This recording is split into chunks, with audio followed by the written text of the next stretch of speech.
জানোয়ারের থেকে, চতুষ্পদ জানোয়ারের থেকে, শূকরের থেকে, কুকুরের থেকে খারাপ কে? এই মানুষগুলো আমরা কুকুরের থেকে খারাপ। এবার আল্লাহ তাআলা পরবর্তী আয়াতে বললেন তারা কারা? ইয তাবাররা আল্লাযীনা ইত্তাবিউ মিনাল্লাযীনা ইত্তাবাউ ওয়া রাআউল আযাব ওয়া তাকাত্তাআত বিহিমুল আসবাব। 5 তারিখের পরে আমরা বুঝতে পেরেছি মুনাফিক কারা। বুঝেছেন? এখনো বোঝেন না, আজকে একটু বুঝেছেন। আল্লাহ তাআলা এখানে বললেন এমন এক শ্রেণীর বান্দা হবে যারা এই সমস্ত খারাপ কাজের সাথে লিপ্ত হওয়ার কারণে জাহান্নামী হয়ে যাবে।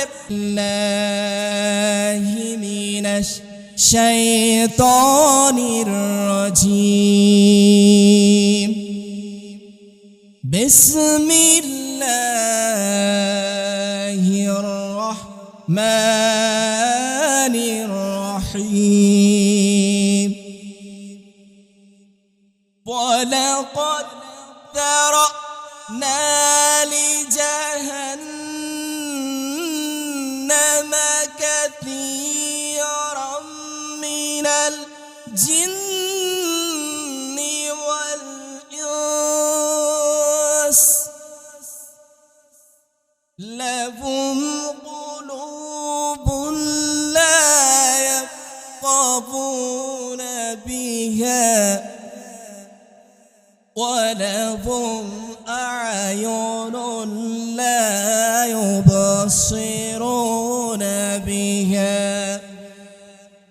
ولهم آذان لا يسمعون بها أولئك كالأنعام أولئك كالأنعام بل هم أضل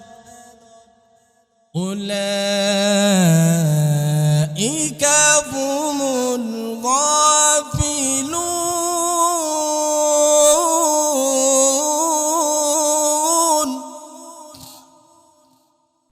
আল্লাহ তাআলা কুরআনুল কারীমের একটি আয়াত সূরাত আরাফের 179 নম্বর আয়াতের ভিতরে আমাদেরকে জানালেন দুনিয়ার ভিতরে আমি 2 শ্রেণীর বান্দাদেরকে সৃষ্টি করেছি। ওমা খালাকতুল জিন্না ওয়াল ইনসা ইল্লা লিয়াবুদুন। 2 শ্রেণীর বান্দাকে আমি সৃষ্টি করেছি। ওমা খালাকতুল জিন্না ওয়াল ইনসা, জিন এবং মানব সম্প্রদায়কে ইল্লা লিয়াবুদুন, শুধুমাত্র আমার ইবাদত বন্দেগীর জন্য, শুধুমাত্র আমার ইবাদত বন্দেগীর জন্য। কার ইবাদত? কার? শুধুমাত্র আমার ইবাদত বন্দেগীর জন্য।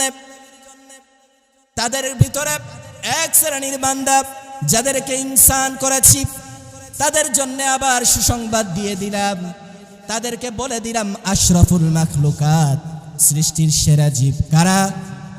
কারা সৃষ্টির যে সেরা জীব? কারা? মানুষ। কারা?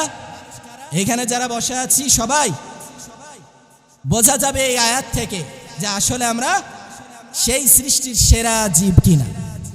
আল্লাহ তাআলা এবার বললেন এই আশরাফুল মাখলুকাত সৃষ্টি করলাম যাতে করে নিয়ে আল্লাহ তাআলার ইবাদত বন্দেগী করে করে আল্লাহ তাআলার বিধান এই জমিনে কায়েম করে দিয়ে তারা খলিফা প্রতিনিধিত্ব অর্জন করে নেয়।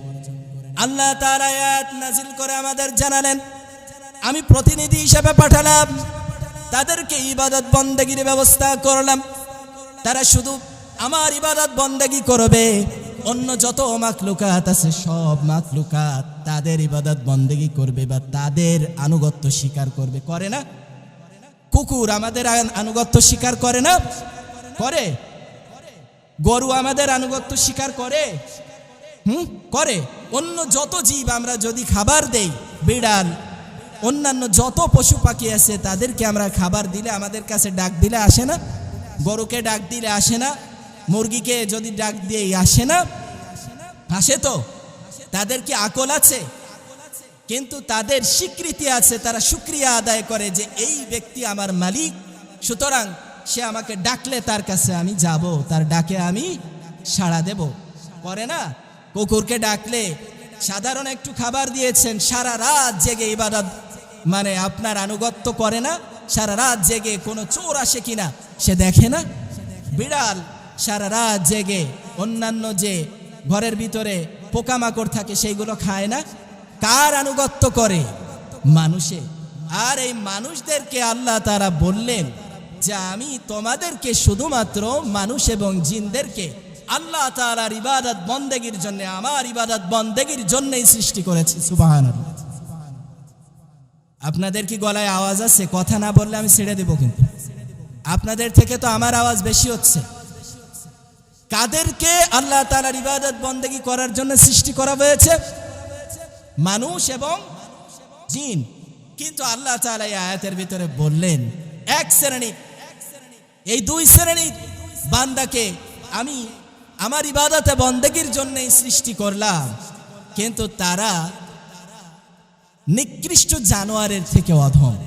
আল্লাহ তাআলা বলছেন কি? ওয়ালাকাদ যারানা লিজাহান্নামা কাসীরাম মিনাল জিন্নি ওয়াল ইনস। আল্লাহ তাআলা বলছেন and surely we have created, আমি সৃষ্টি করলাম, ক্রিয়েটেড আমি তাদেরকে সৃষ্টি করলাম কি? মোস্ট তাদের ভিতর থেকে জিনস অ্যান্ড ম্যানকাইন্ড ফর হেল, কিছু জিন এবং মানুষদেরকে জাহান্নামে আচ্ছাদিত করার জন্য, তাদেরকে পুড়িয়ে ফেলার জন্য আমি সৃষ্টি করেছি। নাউজুবিল্লাহ। সেই মানুষ আমরা না? কে তারা? কারা? এবার আল্লাহ তাআলা বলছেন লাহুম কুলুবুন লা ইয়াফকাহুনা বিহা। আল্লাহ তাআলা তাদের ভিতরে মনুষ্যত্ব, তাদের ভিতরে জ্ঞান, তাদের কুলব, তার কলব, তার মন তারা দান করে দিয়েছেন, তা সত্ত্বেও সে বোঝে না। তা সত্ত্বেও কি? কোরআনের বাণী যখন তাকে বলা হয় এইটা করো না, এইটা করলে গুনাহ হয়, এই কাজের ভিতরে যেও না, তা সত্ত্বেও সে জানা সত্ত্বেও কি করে না? সেই কাজগুলা করে না, সে মানে না। আল্লাহ তাআলা তার পরবর্তীতে বললেন ওয়ালাহুম আয়ুনুন লা ইউবসিরুনা বিহা, এবং তাকে যে তাকে যে চক্ষুগুলো দেওয়া বলো, এই চোখ দিয়ে দেখে কিন্তু সে দেখেও দেখে না। ওয়ালাহুম আযানুন লা ইয়াসমাউনা বিহা, এবং সে শুনেও শোনে না। কি করে না? শুনেও শোনে না। কি করে না? শুনেও শোনে না। উলাইকা কাল আনআম, তারা হলো চতুষ্পদ জানোয়ারের মতো। চতুষ্পদ জানোয়ারের মতো। সবাই উঠে যাচ্ছি কেন? অন্তত এইটুকু সময় বসা যাবে না? যদি কোনো সমস্যা হয় বলবেন, কিন্তু যদি বুঝি যে আপনি উঠে চলে যাচ্ছেন তাহলে বোঝা যাবে যে আপনি এই যে তিনটা কথা আল্লাহ বলছে এর ভিতরে আপনিও আছেন। ঠিক আছে? যদি আপনি উঠে যান তাহলে বুঝে নেব আপনি এই তিনটা শ্রেণীর ভিতরে অবশ্যই আছেন, না হলে তো উঠে যাওয়ার কথা না। এখানে কি হচ্ছে? কোরআনুল কারীমের বাণী শোনানো হচ্ছে। এই যে তিনটা, সেই তিনটা শ্রেণী কি? যারা বুঝেও বোঝে না, শুনেও শোনে না, দেখেও দেখে না। কি দেখেও দেখে না? কোরআনুল কারীমের বাণী দেখেও দেখে না, শুনেও তার কর্ণকুহরে পৌঁছায় না, আবার বুঝেও বোঝে না, না বুঝার ভান করেই চলে যায়। হুজুর যা বলতেছে বলুক, আমি যে সুদখোর, এই সুদ আমি খেয়েই যাব। হে, আমি যে সুদখোর, আমি এই সুদ খেয়েই যাব। আমি যে চোর, এই চুরি আমি করেই যাব। হুজুর যা বলে বলুক, আর না বলে না বলুক, আমার যে কাজ আমি করেই যাব। আছে না এক শ্রেণী? আছে। এবার আল্লাহ তাআলা এখানে বললেন কি? বালবু মাদল, তার থেকে অনেক নিকৃষ্ট।